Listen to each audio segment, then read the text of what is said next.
கற்பகம் என்னும் கடவுளின் மெய்யில்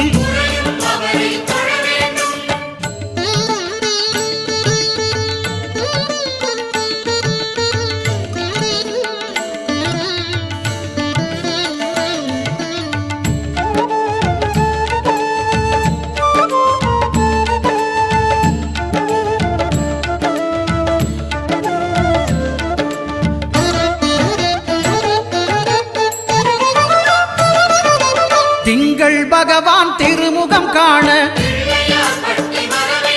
அங்கு கற்பக பெருமான் தொப்புள் குழியில் திங்கள் பகவான் திருமுகம் காண அங்கு கற்பக பெருமான் தொப்புள் குழியில்